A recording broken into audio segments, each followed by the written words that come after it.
Las Vegas has been a lot of things over the years, from railroad whistle stop to a global tourist destination. Well, now as the city works to emerge from the pandemic, how will it reinvent itself again? The past and future of Las Vegas, that's this week on Nevada Week.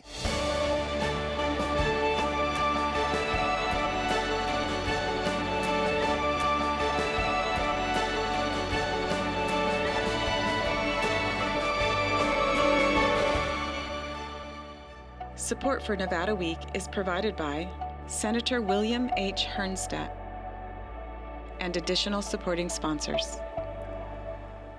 Welcome to Nevada Week. Well, the city of Las Vegas started its life in 1905, and since then it has soared to become one of the top travel destinations. Since its early days, Las Vegas has been known for both reinventing itself and weathering economic and cultural storms. Well, what can the Las Vegas's unique history tell us about the present? Well, joining us to look at Las Vegas's past reincarnations and ahead to what might be in the future are Bob Stoldahl, Chair of the City of Las Vegas Historic Preservation Commission, retired Senator Richard Bryan, Michael Green, Associate Professor of History at UNLV, and Jermilla McMillan Arnold, former member of the Las Vegas Historic Preservation Commission. Thank you all so much for being here. Really appreciate it. I've been, as I mentioned before we started, very excited about this conversation. And I wanted to start with the most immediate thing here is we're making history right now. So it's been such a challenging time. Let's talk about this. And I wanted to ask you all, and Senator Bryan, I wanted to start with you. Does history and knowing our history become more important when we are confronting what we've been confronting over the last 18 months? Well, sometimes history repeats itself. And so I think there are valuable lessons in the past, and there are certain milestones that we've had. Las Vegas has had a upward plate for some period of time. The dynamics have changed a great deal in recent years. We've surpassed Reno in 1960 as far as the most populous. But there have been periodic recessions and periodic deep recessions. And one of the things that I think each one of those has pointed out, that notwithstanding the best ever efforts of governors like Grant Sawyer and others, we're still somewhat a single industry community, a gaming/resort, although there's been enormous progress in bringing other businesses, entities in. It's just that the resort industry has grown so much more rapidly that when we have the recessions we did recently, Las Vegas gets hurt far worse than Reno, and frankly, one of the worst in the country in terms of unemployment and dislocation. And we have to go back to when you were governor here. Yep. I know those were big priorities of you, were diversifying the economy, and we're still having those conversations. Yeah, but you can go back to the 19th century, when the mining boom at the Comstock Lode, Nevada's population was about 45,000. And then we had the flurry of activity at Goldfield and Tonopah in the first and second decades of the 20th century, and when that played out, and there have been a lot of innovations. I mean, the change in social mores in America, we came with the early residents in Nevada expanding the grounds for divorce. In my time, basically mental cruelty. Even in the 60s in New York State, that's not exactly the heart of the Bible Belt. Adultery was the only grounds for divorce, but that generated a big industry, the divorce industry, and Reno was first to capture that. Pat McCarran, later our United States Senator, and for a while yet, still the airport's named after him. He met Mary Pickford, the great silent film star of the 20s. She came to Nevada to get a divorce so that she could marry another Hollywood icon, Douglas Fairbanks Sr. So that was kind of the way we responded, and we've tried to do that in different ways, different times. Yeah, Bob, I want to get your take here too. I mean, as Senator Bryan mentioned, the divorce law brought so much tourism here as well, which then grew a tourism industry here. Let's go back though to where we are now and why history is so important. I mean, are there key things that are really important to us understanding to understand where we are, where we're going now? Well, the community, we can start with a real short version of the history of the community. In 1905, we were a railroad town, and we were a railroad town for the next couple of decades with a background of attempting to be an agricultural community. And that stayed its course until, of course, the dam in the 1930s, 1929, 1930, this town changed overnight. And the dam brought us and continues to bring us to today important parts of our history. The hospitality, the tourist industry was started primarily because of the dam. People wanted to come and see this dam being built and afterwards. And we needed restaurants, and we needed restaurants or hotels and those kinds of things in the 30s. And then, of course, we legalized gambling, and as the senator talked about, divorces. But those were things that were down here, a nice layer. They were wonderful for the attorneys that were in town at that time.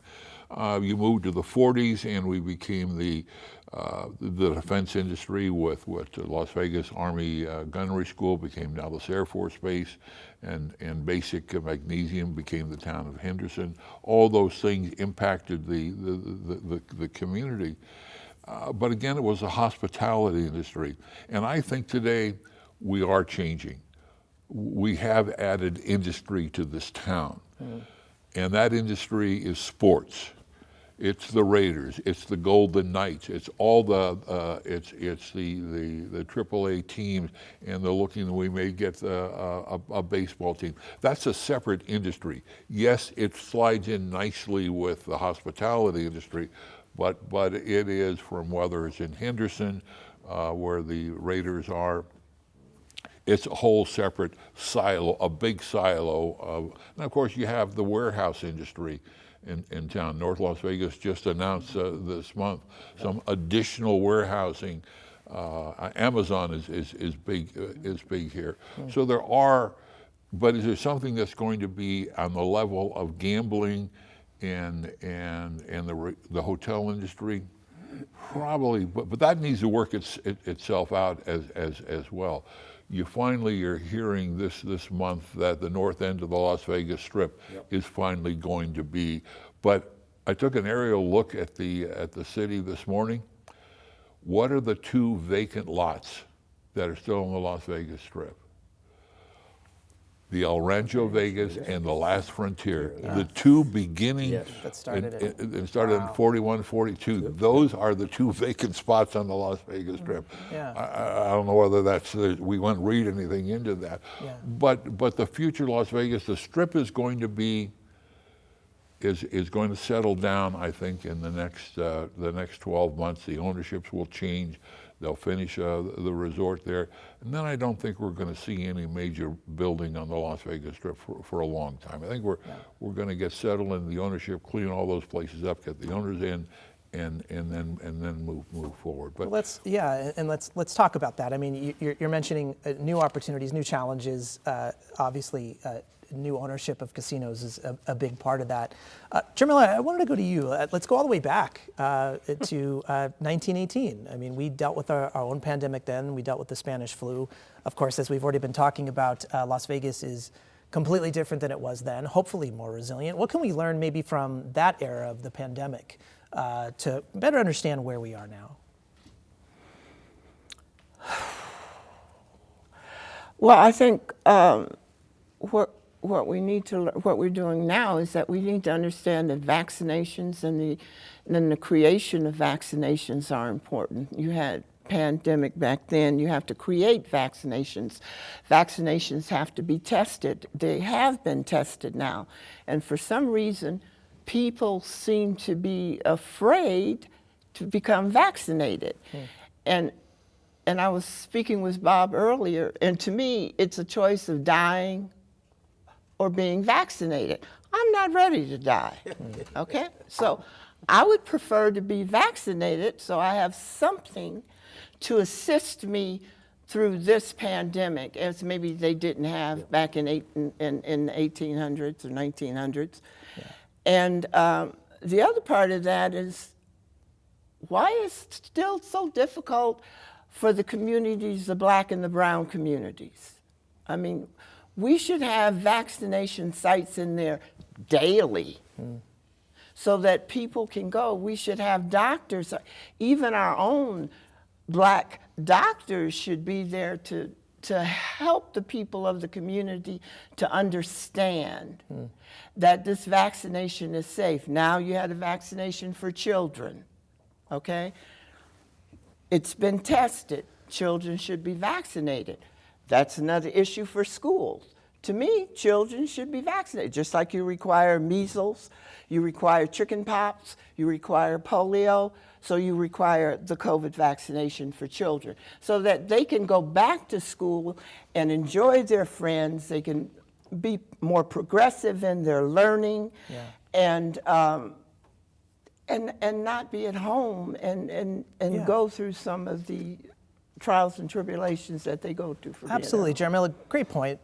Michael, I want to come to you. I mean, this is brings up another point here. We're not only talking about COVID, we're also talking about some things that have been exacerbated by COVID. And of course, in addition to that, we've seen racial injustice protests that have happened in the city, but we have seen maybe some also racial and ethnic disparities here. Again, these are things that are nothing new to our history.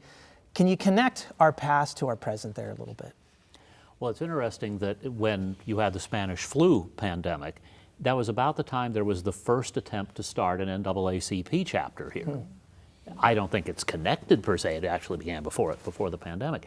But this goes back in American history to the history of enslavement and to the various treatments over the years and experiments that were done.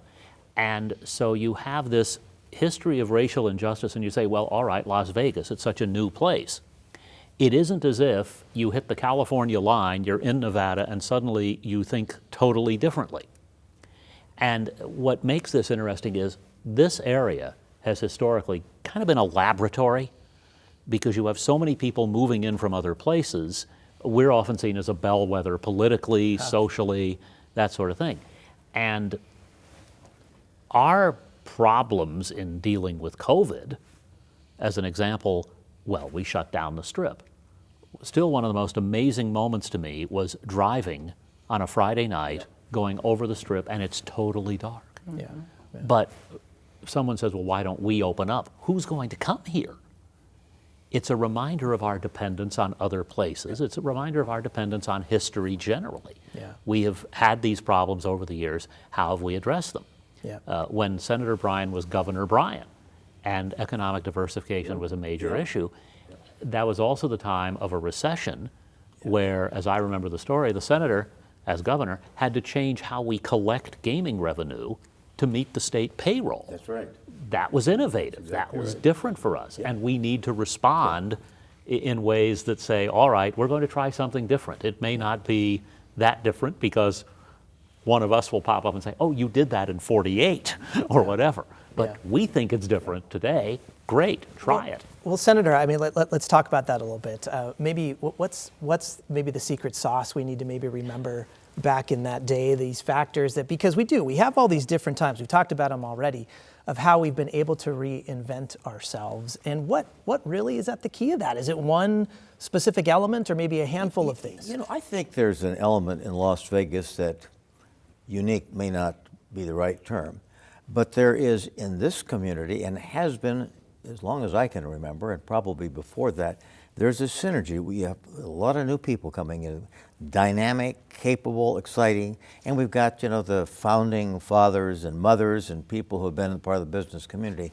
What makes Las Vegas somewhat unique is there's not this resistance. You know, you have to pay your dues.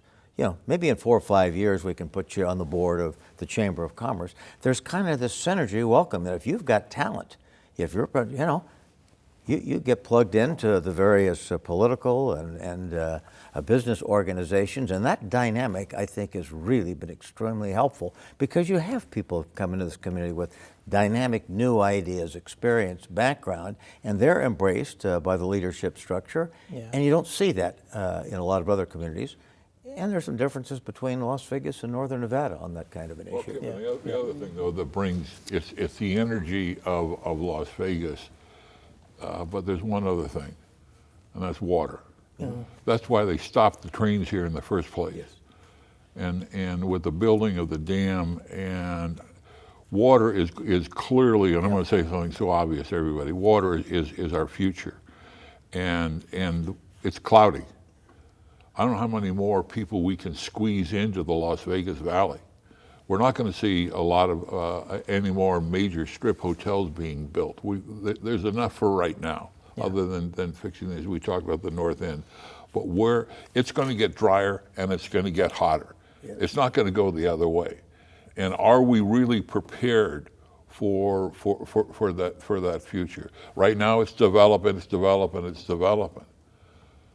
Yeah. Come on, folks. We need to. I already live here. I already have a house here. So am I saying don't anybody else come to this life? No, we need to have something organized and something that looks to the next 10 years, the next 15 years. I want my sons to be part of the answer as to what we do, and it's going to be water we got to focus on. And if I can stop you, and Michael, I want to bring you in here because this is such an interesting part of our history here, because we were allotted so little water, and so a lot of the entrepreneurial spirit, but the vision that we have and the way that we can work together and be innovative has built Las Vegas on such a small amount of water. How important is that then to our future, that same spirit to drive us forward? Oh, that spirit's incredibly important. But you go back, we had an underground water supply. It bubbled up. It's what's now the Springs Preserve. And we managed to use all of it. It's a remarkable achievement, frankly. And nobody really thought we were going to need that much Hoover Dam or water from Lake Mead and Hoover Dam. And so, all right, what's the spirit? In the 1960s, we had two U.S. senators, Alan Bible and Howard Cannon, both Democrats tight with Lyndon Johnson. They brought up the Southern Nevada Water Project. Now, there had been Lake Mead water pumped in for basic magnesium in the 40s. I think that was the first time any was pumped into the valley. But, all right, how much more can we pump? Well, you look at that bathtub ring, and the answer is not much. And so do we have to be innovative in terms of how we use what we have? We've actually done pretty well with the Southern Nevada Water Authority, and over the years, Pat Mulroy was the person who ran it for many years. No, but I mean, that whole plan that we were going to spend $20 billion to suck water out of Ely and bring it down here, and that innovative thinking is not. It no. was. But I think we passed the Rubicon on that, Bob. Right. That just is not realistic. But I think to the point, there is a challenge in terms of water. There's a serious challenge, and there's technology that's available. Maybe there's increased storage in Lake Mead, reductions in some of the agricultural industry in Southern California. That's a major. I mean, we get 300,000 acre feet a year. They get 4.4 million. Now you can say, were our representatives asleep with a switch? Cut them a little slack. I mean, there was probably 2,500 people in Las Vegas. I mean, what was their argument? I mean, I don't think anybody would suggest that somebody could have been there and argued, we need something on the order of what California gets. Not true. And there was a story in the paper recently, and I won't name the hotels, but it said, it's okay, the big pool of water we have out there, that's coming from our own aquifer. What does that mean? Their own aquifer? Yes, they like the term gray water. Yes, I don't really want to jump into gray water, but it's an interesting thing to think about here, because defeating that pipeline, you had Native Americans, environmentalists, and ranchers, who usually you don't invite to the same party. And the LDS Church was And very the LDS active Church. in that, The MX, the Yes. missile in the late 70s and early 80s, you had this similar set of strange bedfellows. And when Senator Bryan was Governor Bryan, the legislature was less partisan.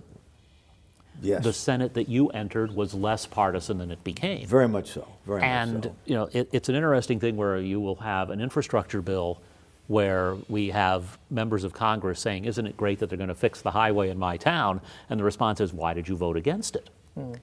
Well, not everything is politics, but everything's political.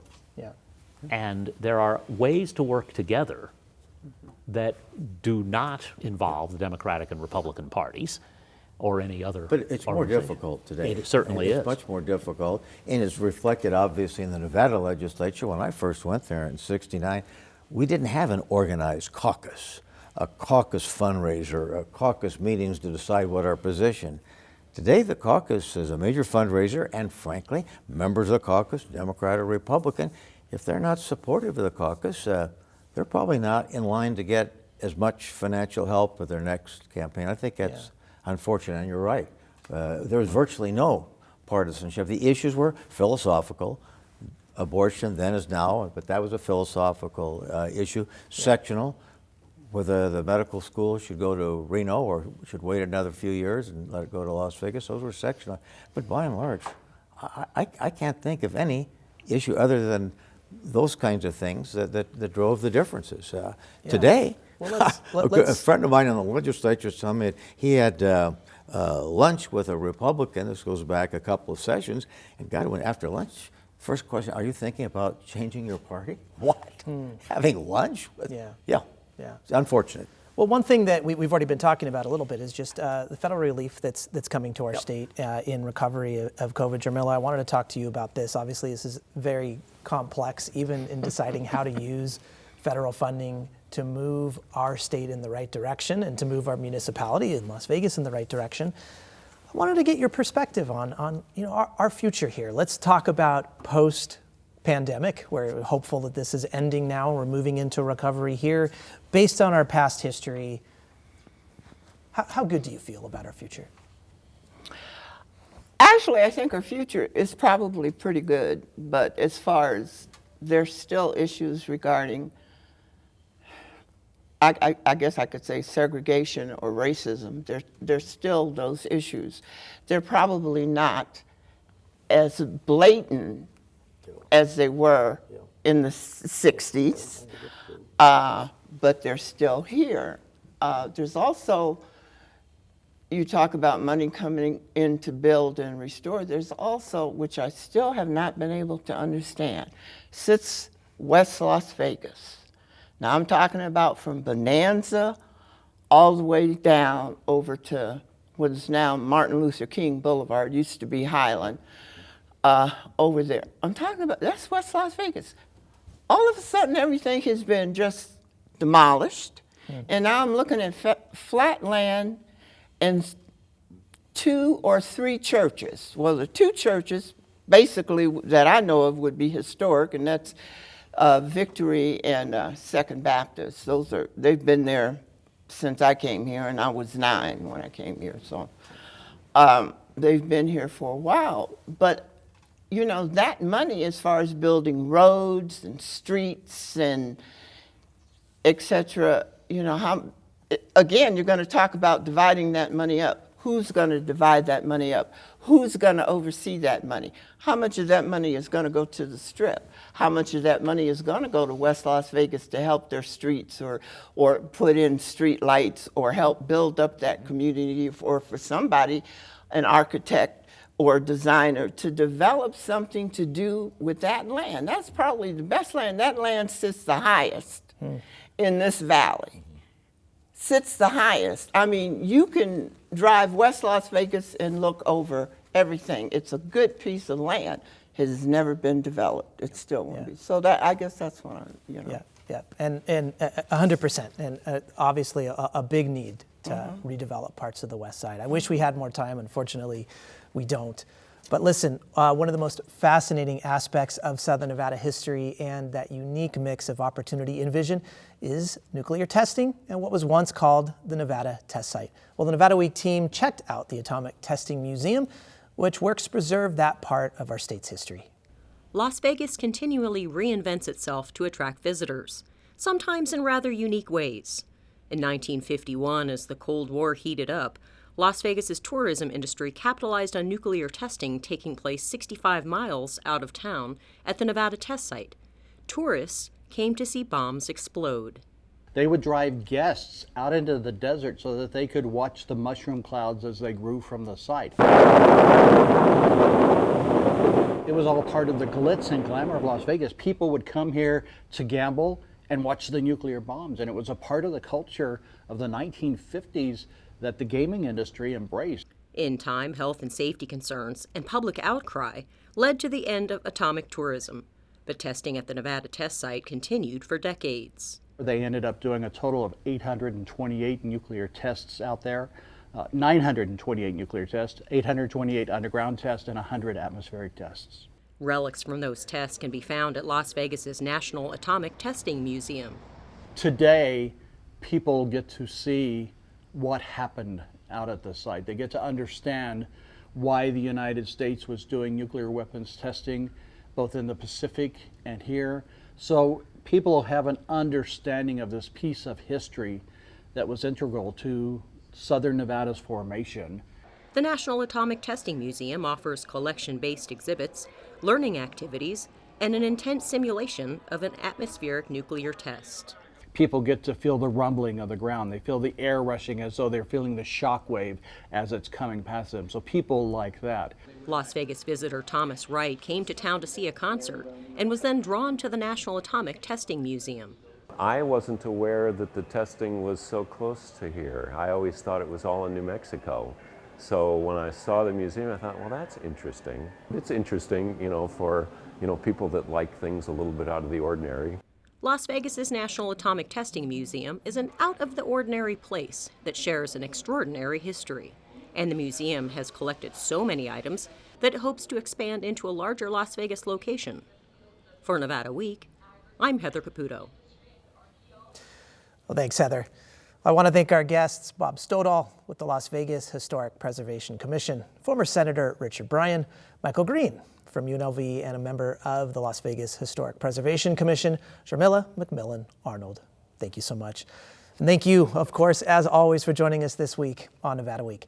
And for any of the resources discussed on this show, please visit our website at vegaspbs.org/Nevada Week. You can also follow us on Facebook and Twitter at Nevada Week. Thanks again, and we'll see you next week.